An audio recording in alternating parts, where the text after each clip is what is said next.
Bueno, voy a presentar a Miguel. Miguel Jorge Lares se graduó como psicólogo en la Universidad de Buenos Aires para dedicarse a la práctica y transmisión del psicoanálisis. Se ha desempeñado como supervisor en hospitales y servicios de salud. Ha participado en equipos institucionales de crisis y externación como admisor y coordinador en el área infanto-juvenil. Ha sido profesor invitado en universidades de Chile, Colombia y México. Ha sido coautor, junto con la doctora de Gainza, del libro Conversaciones con Jorge Fuckelman y otros libros como Ponerse en Juego, dedicado al psicoanálisis, Juego de Infancia, y por el que estamos hoy acá, Psicoanálisis aplicado a la infancia. Bueno, la presente publicación es para nosotros, los analistas, un camino que nos permite seguir reflexionando sobre la teoría psicoanalítica y los efectos en la vida subjetiva. Así, Miguel, con un estilo único, ameno pero riguroso, nos muestra su propia travesía y trayectoria en su formación como analista con niños. Psicoanálisis aplicado a la infancia es el efecto y marca de un seminario transmitido de manera oral en Colombia, México y Argentina. Allí se despliegan experiencias personales del autor, narraciones, casos clínicos que deslizan y transmiten una posición ética frente a nuestra profesión. En el entramado de sus 8 capítulos, Miguel comienza con una experiencia de un primer análisis personal, a través de la cual nos muestra cómo la escucha y la palabra singular restituyen la posición subjetiva, produciendo efectos de alivio. Y a diferencia del discurso científico relacionado con el todo y las masas, buscando siempre unificar lo uno, el psicoanálisis se dedica a buscar lo singular, aquellos hallazgos que producen diferencia entre unos y otros, entramados en un contexto, en una historia y en un origen. El texto recorre casos clínicos y conceptualizaciones, tomando como referencias clínicas conceptos lacanianos del lugar de la voz y la mirada en la constitución del cuerpo infantil, para arribar a la importancia del juego como instrumento y concepto nodal en el análisis aplicado a la infancia. Bueno, primeramente agradecer el espacio a Vani y la oportunidad de compartir algunos pensamientos. Yo soy psicopedagogo y estoy esperando el título de licenciado en filosofía, con lo cual vengo todo este tiempo trabajando sobre la filosofía, y cuando leí el libro de Miguel me inspiró en escribir algunas páginas. Bueno, cuando se presenta un libro, generalmente se sugiere hablar del autor, de su vida, del motivo que lo inspiró, de las experiencias que lo atravesaron al escribir, de la aventura de su recorrido, no del libro en sí. Pero en este caso, el libro representa todo eso y muchas cosas más, con lo cual principalmente nos encontramos ante una regla convencional que en este caso rompemos. Miguel nos invita a pensar que el psicoanálisis es una actividad viva, un camino y un proceso constante, que en cierto modo puede ser un recorrido incierto, donde la hoja de ruta está destinada a ser elaborada por el devenir de los abordajes y significantes en juego, más que por los títulos o pergaminos acumulados. Y en esta dedicación nos propone 3 procesos subyacentes: el análisis personal, el análisis de casos y el análisis de textos. Un análisis personal que supone algo diferente a los datos meramente biográficos o descriptivos de aquellos aspectos formativos. Es algo más que la revisión de cuestiones cronológicamente personales, sino más bien el mapa de una subjetividad abierta al mundo y comprometida en su contexto, que siempre es social. Su relato, en un principio, nos ubica en aquellos años de juventud, en el despertar de su vocación. Tuvo lamentablemente que ser en un marco de represión y tortura, de incertidumbre de un Estado totalitario, en los años 70, donde los que pensaban diferente eran peligrosos, eran perseguidos, bajo un razonamiento instrumental y deshumanizante. Entonces, tomar la palabra fue primordial e incluso un acto de resistencia propia. Cito página 11. El peligro puede ser absolutamente real, pero el miedo es una elección. en la que siempre una historia se está contando a través nuestro. Fin de cita. La angustia no habla, pero encuentra una voz que en algún punto nos desatonta, nos dice Miguel. Con lo cual el yo que percibe construye un panorama no de respuestas mágicas que redimen la existencia o encuentran una verdad absoluta, sino de un pensamiento ampliado para encontrar alguna coordenada en un contexto que busca una explicación ante los aturdimientos y el ocultamiento de la misma muerte, y que hasta el día de hoy muchos siguen buscando. Sócrates decía, es mejor sufrir una injusticia que cometerla, porque quien la comete se convierte en injusto y quien la padece, no. Dentro de la idea del análisis personal, en las páginas del libro, encontramos la importancia del análisis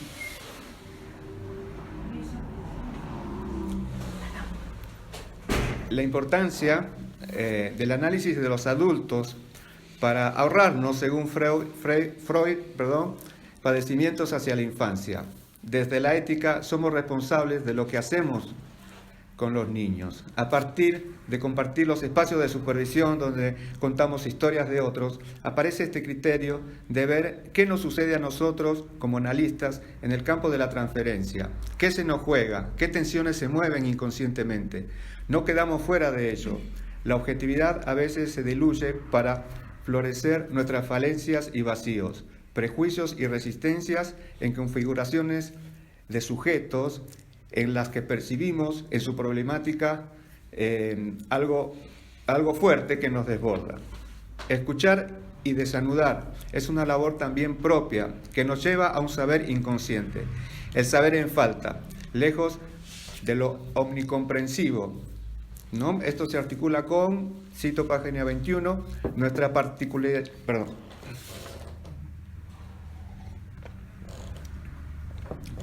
dice, nuestra particularidad representa un agujero, tanto como la ciencia como para la economía de mercado. Para la ciencia representa un agujero de saber, para la economía de mercado un agujero en la satisfacción, ¿no? Se excluye la castración al sujeto particular. El psicoanálisis propone escucha y juego para sostener esta falta. Aquella falta como herida narcisista que avisoró Michel Foucault, en su libro titulado Freud, Nietzsche y Marx, donde refiere, cito, Freud dice en alguna parte que hay 3 grandes heridas narcisistas en la cultura occidental. 3 grandes heridas. La herida causada por Copérnico, que la Tierra ya no es el centro del universo, la que provocó Darwin cuando descubrió que el hombre desciende del mono, y la herida hecha por Freud, cuando él mismo, a su vez, descubrió que la conciencia reposaba sobre la inconsciencia. Fin de cita. Desde este contexto histórico, la falta o el agujero provoca en el hombre un vivir en la intemperie.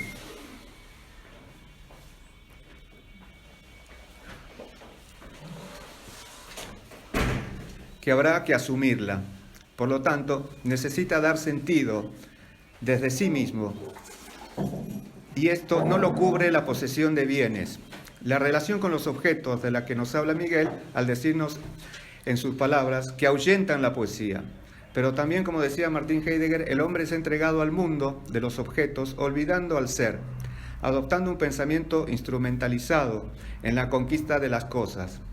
De este modo jamás podría cubrir una falta, ya que ésta es perpetua. Cuando leí el libro me sorprendió la reseña de la ópera de Colette, dada a principios del siglo XIX, en la obra El niño de los sortilegios, que nombra Miguel, donde un infante es impuesto a hacer las tareas y sufre por ello. Después el niño, ante su frustración, rompe las cosas y los objetos cobran vida y buscan vengarse de él. Recordé inmediatamente una escena que presencié a la salida de la escuela de mis hijas el año pasado, cuando salían los chicos y las chicas, ¿no? Estudiantes primarios en su último día de clases y el primero de sus vacaciones. Gritaban eufóricos a viva voz: ¡somos libres, somos libres, somos libres! Aquel nuevo mundo que describía Colette era feroz. Y hoy por hoy tal vez lo sigue siendo. Debemos preguntarnos si debemos naturalizar tanta frustración en este malestar de la cultura que no encuentra vías de simbolización de nuestras angustias. Cambiando un poco la perspectiva y en consonancia con lo anterior, Miguel se pregunta, ¿dónde queda la mirada sobre el cuerpo infantil? La mirada, el ritmo, la cadencia, la musicalidad perdida. El psicoanálisis nos ofrece volver a tomar esa palabra, esa poesía, para dar lugar a un reencantamiento del mundo. El mundo se ha desencantado y el psicoanálisis trata de abrir sentidos y darle al sujeto un posicionamiento propio, ya que la inercia de las fuerzas de producción capitalista desarticulan la conexión con el cuerpo y la singularidad. Nos dice, cito en la página 28, los objetos del mercado nos prometen eliminar esa insatisfacción, pero no hacen más que acrecentarla. Fin de cita.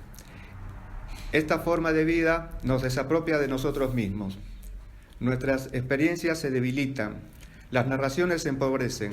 El mundo de la liquidez e incertidumbre hace que las relaciones humanas tengan una conexión de lazos en riesgo permanente.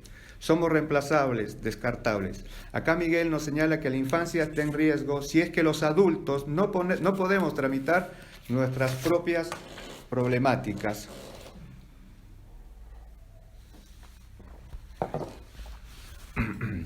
Si un adulto está expropiado, poco puede ofrecer a la niñez. Escuchamos en sus intervenciones, en algunas supervisiones, que a veces el niño es el que trae al adulto a la consulta.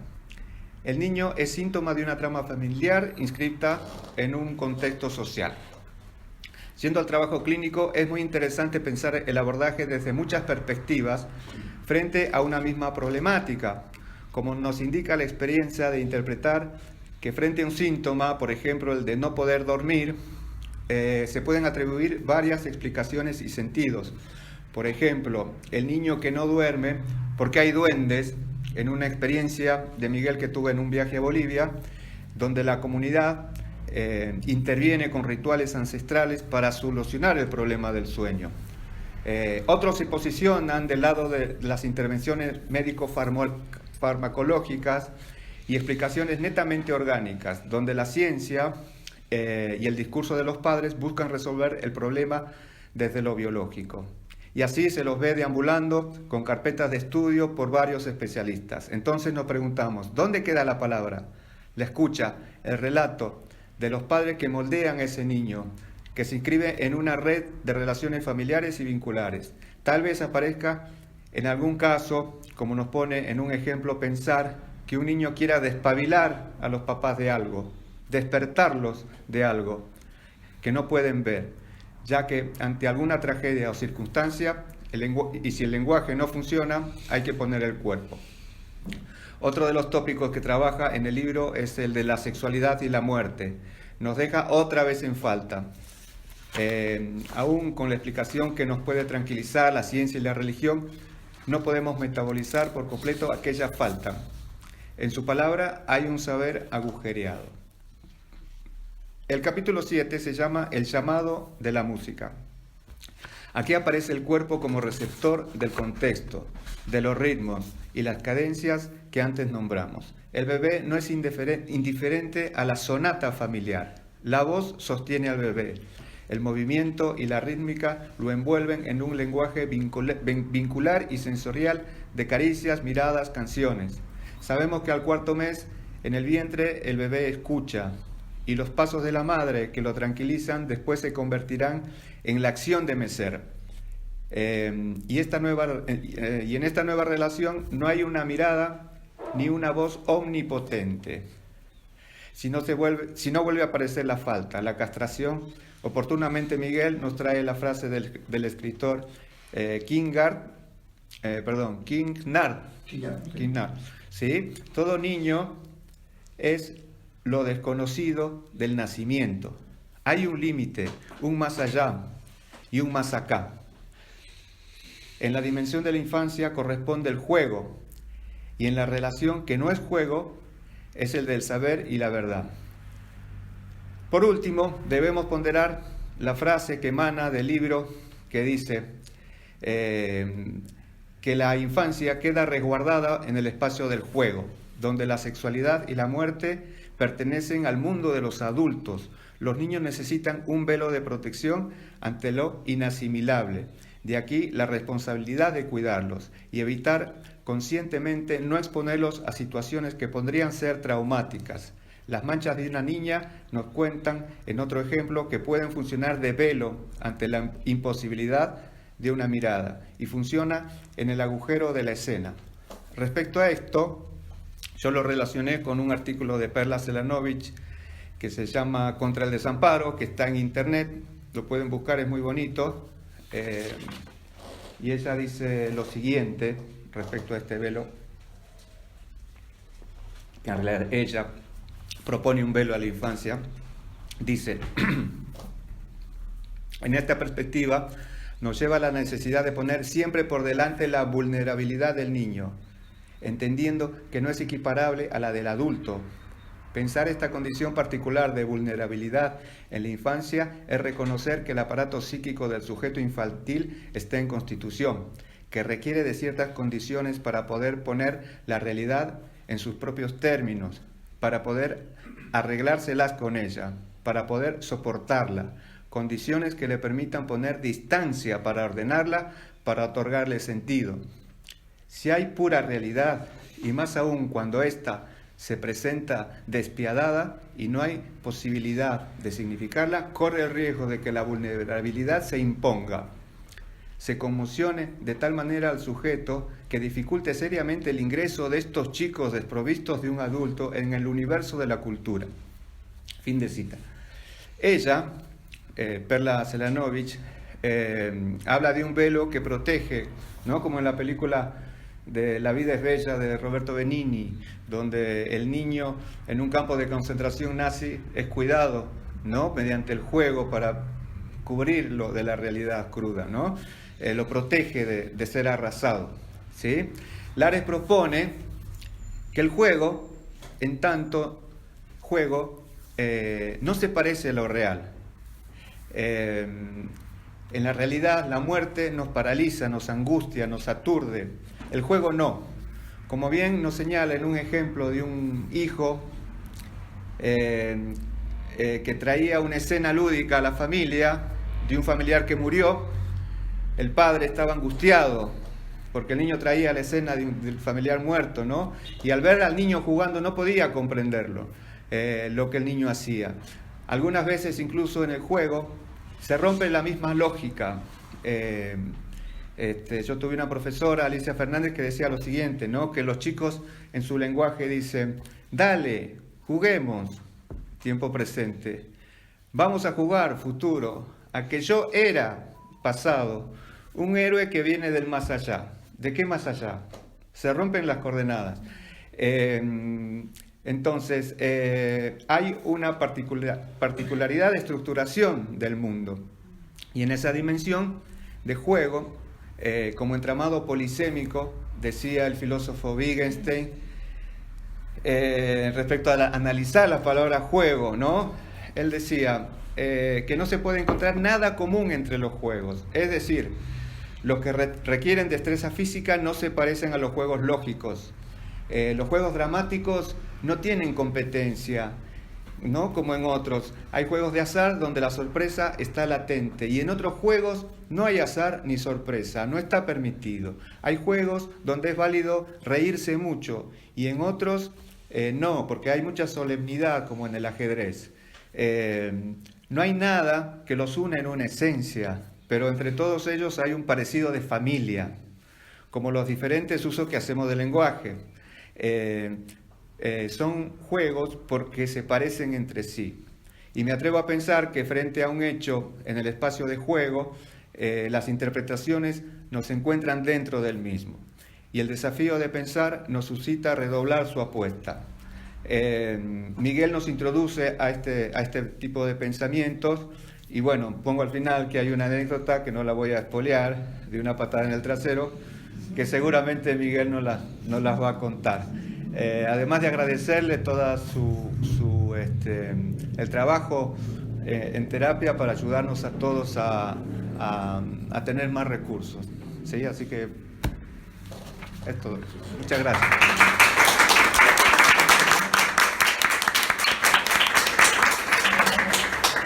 Bueno, les agradezco, yo le agradezco a Vanina la generosidad de este espacio para que nos encontremos un sábado a la tarde a tomar un cafecito, un té, y comer unas ricas cosas que trajeron aquí dulces y conversar, porque la propuesta es esa, ¿no? Y tal como recordaban acá Abel, Natalia y José, sin duda alguna el camino del analista no está determinado de antemano.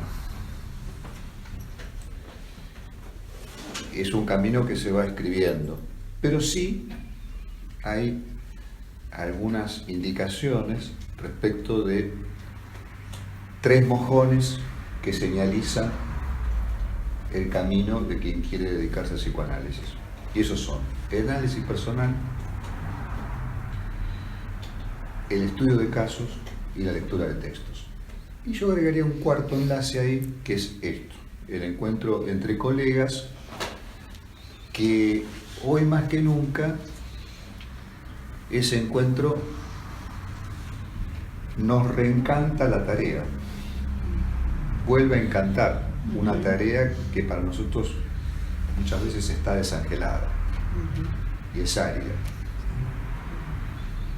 En el miércoles estuve en el Hospital Tornú dando una charla y ahí me llamó la atención, ¿no?, la convocatoria, porque había colegas que venían de psicología, de psicopedagogía, psiquiatría, odontólogas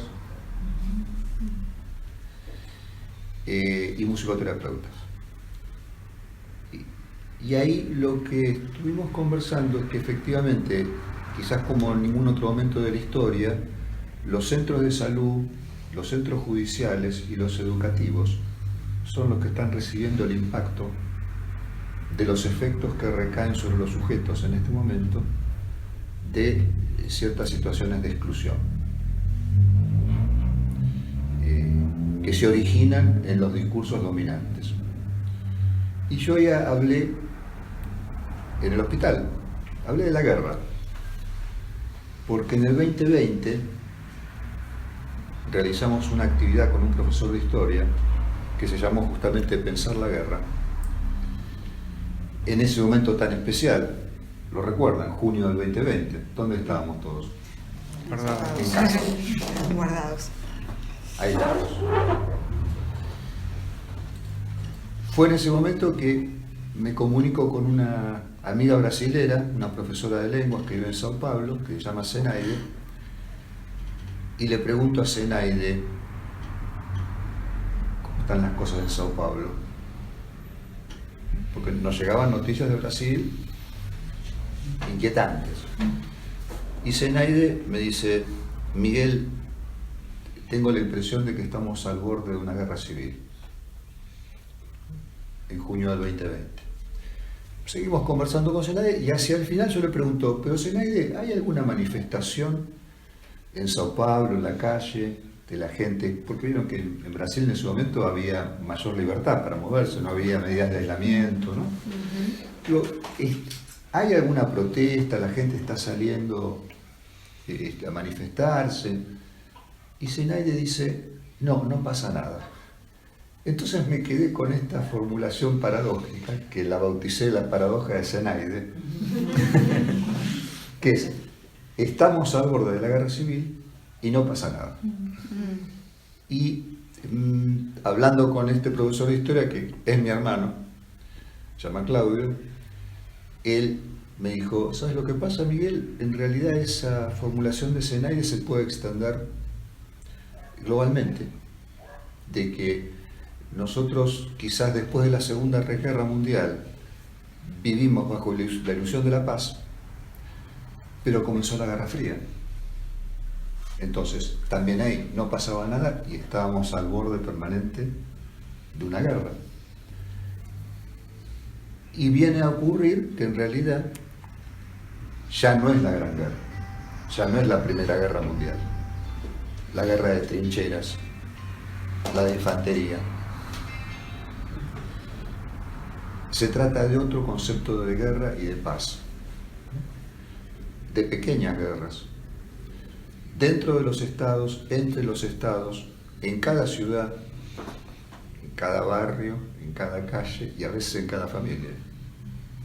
Es como si ese paradigma de la guerra de las trincheras de infantería de la Primera Guerra, que fue catastrófica, pues fue en realidad la inauguración del paradigma de la violencia en términos de modernidad, esa primera gran guerra.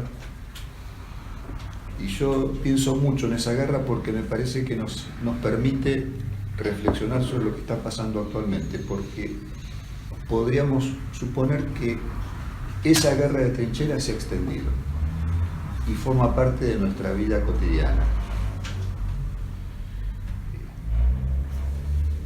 Y de la mano de los discursos dominantes, nosotros, tal como José recordaba, tanto la economía de mercado como el discurso científico, tienden a excluirnos de distintos modos. La ciencia, porque por su misma constitución, excluye la singularidad, ¿no?, que nos asiste a cada uno de nosotros. Y la economía de mercado porque tiende a ofrecernos objetos a esa insatisfacción que nos habita radicalmente. Y entonces ahí, en esa desconsideración de la singularidad y esa desconsideración de la insatisfacción, hay una desconsideración del vacío. Y a propósito de eso, de esa desconsideración del vacío, yo me estoy preguntando si no son los jóvenes, las jóvenes y los jóvenes los que están señalándonos efectivamente respecto de ese vacío que no se considera actualmente. Y les cuento por qué se me ocurrió esto.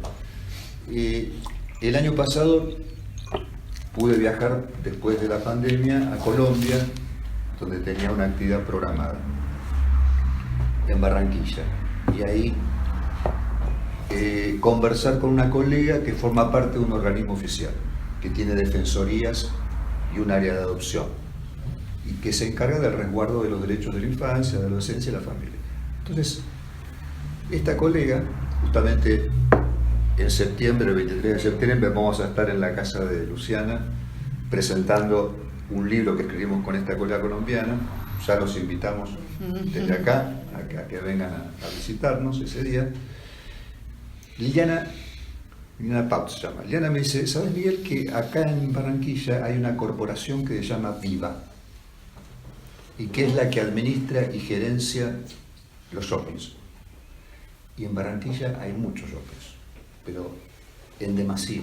Y uno dice, pero, a ver, bueno, la respuesta es clara de por qué hay tantos shoppings, ¿no? Es el destino de ciertos dineros que han circulado de un modo y han ido a parar ahí. Decía, esta corporación Viva organizó, convocó a instituciones dedicadas a la niñez y adolescencia a jornadas de reflexión.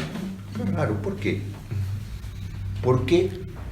Porque venía ocurriendo de manera repetida, esto me lo comenta en octubre de 2022, y este año nuevamente ocurrió, que adolescentes en el centro comercial se arrojan al vacío. Fíjense la dimensión que habrá tomado esto, que la misma corporación, vamos a armar unas jornadas de reflexión para ver qué pasa con esto. Y me quedé pensando, ¿no?, con esta gente joven que se arroja al vacío, y me acordé de la Esfinge de Tebas. ¿Se acuerdan la historia de Edipo? ¿No? Antes de entrar a Tebas se confronta a la Esfinge. La Esfinge está haciendo una pregunta, está interpelando, ya varios han pasado por ahí, fracasaron, entonces se cuenta que las alas de la Esfinge tenía sangre, porque era un animal, una especie de entidad entre humana, divina y animal. Pero llega Edipo y acierta. ¿De qué manera acierta? Con un saber que es una impostura, porque en realidad lo que después vemos en esa historia de Edipo, que esa respuesta que le da la Esfinge, que le permite entrar a Tebas, no hace más que constituir el prólogo de la tragedia, de la que sobreviene. ¿Qué hace la esfinge? Se arroja al vacío. Entonces me quedé pensando también en la esfinge y en los jóvenes de Barranquilla, que se arrojan al vacío. Y en la esfinge pensé, evidentemente la esfinge con ese gesto lo que estaba indicando que había una desconsideración del vacío por parte de Edipo. Que hay un vacío que merece ser tomado en cuenta en estos agujeros que mencionaba José en su comentario. Esos agujeros que nos habitan, que son irreductibles y, bueno, que nos llevan a preguntarnos si ahí tenemos que confrontarnos a la exactitud o a la verdad. Y me parece que los que estamos aquí estaremos de acuerdo que la confrontación es con la verdad y no con la exactitud. Porque confrontarnos a la verdad es tomar la palabra y interpelarnos en ese lugar en el cual estamos divididos, en el cual tomamos la palabra para representarnos, pero también tomamos la palabra para desaparecer. Y hay que bancársela esa, ¿eh? Hay que bancarse, tomar la palabra y constatar que uno cuando toma la palabra se ve representado, pero también se ve dividido y desaparece. Bueno, esto es lo que quería señalar. Yo quiero agradecer nuevamente acá a Mabel, a Natalia, a José, que han tenido la amabilidad de comentar el libro. Allí está el libro por si les interesa. Y nuevamente agradecerle a Vanina, que ya se ha vuelto una costumbre, porque el año pasado presentamos por primera vez dedicado al psicoanálisis, fue acá en Villa Bosch primero, y también, el libro se inaugura aquí en este lugar. Así que muchas gracias. Bueno.